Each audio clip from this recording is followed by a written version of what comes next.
বান্দরবানের থানচির দুর্গম এলাকায় পাহাড়ি সম্প্রদায়ের একটি বর্ষবরণ অনুষ্ঠানে অংশ নিয়ে আরাকান আর্মির শতাধিক সদস্য সরে গিয়ে মিয়ানমার সীমান্তে অবস্থান নিয়েছে। রোববারের সব সদস্যরা উপজেলার রেমাক্রি, তিন্দু সহ বিভিন্ন জায়গা থেকে সাঙ্গু নদী পথে ১৯টি ইঞ্জিন চালিত নৌকাযোগে সীমান্তের দিকে চলে যায়। সীমান্তের ওপারে ডচন রাজ্যের লগোয়া ক্যাম্পে তারা এই মুহূর্তে অবস্থান নিয়েছে। এই ক্যাম্পটি মিয়ানমার সেনাবাহিনীর কাছ থেকে আরাকান আর্মি গত বছরের প্রথম দিকে দখল করে নিয়েছিল।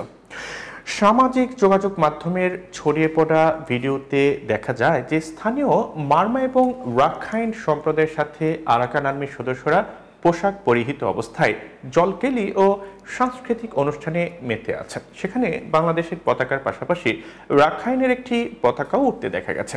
১৬ এপ্রিল রেমাক্রি ঝর্ণার কাছে সাঙ্গু নদীর তীরে এই উৎসবটি অনুষ্ঠিত হয়। পরে এটি সামাজিক যোগাযোগ মাধ্যমে নানাভাবে ছড়িয়ে পড়ে। আরাকান আর্মির সদস্যরা তাদের ফেসবুক পেজে ভিডিওটি আপলোড করেছে।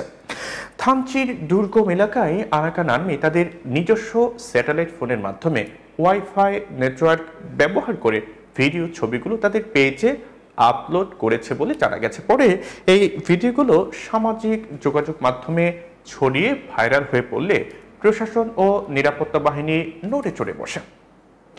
স্থানীয়রা জানিয়েছেন যে চাপের মুখে আরাকান আর্মি সদস্যরা সাঙ্গু নদীর তীরবর্তী পদ্মমুখ, রেমাক্রি, তিন্দু, বড় মোদক, ছোট মোদক, ইয়াংরি, নাফাখুম, লিকটি সহ বেশ কয়েকটি জায়গা থেকে ১১০ সদস্য ১৯টি ছোট ইঞ্জিন চালিত নৌকার মাধ্যমে সাঙ্গু সংরক্ষিত বনাঞ্চল হয়ে মিয়ানমার সীমান্তের লাবুয়া ক্যাম্পের দিকে চলে গেছে। স্থানীয়রা বলছেন যে বর্ষবরণ ওই অনুষ্ঠানে আরাকান আর্মির সাথে বান্দরবান পার্বত্য জেলা পরিষদের সদস্য খামলাই ম্রো, সদর UP chairman Mongpro, headman Roni Marma, জনসংহতি সমিতির নেতা নোমং প্রো, ইউপি সদস্য লাচংনি প্রো সহ অনেকেই যোগ দিয়েছিলেন। স্থানীয়দের থেকে প্রাপ্ত তথ্যে যা জানা গেছে তা হচ্ছে যে ওই উৎসবটিতে ২,০০০-এর বেশি মানুষ অংশ নিয়েছিল। ২০২০ সালের পরেই প্রথম আরাকান আর্মি বাংলাদেশের ভূখণ্ডের প্রায় ৩০ থেকে ৪০ কিলোমিটার ভেতরে ঢুকে কোনো অনুষ্ঠানে যোগ দিয়েছে।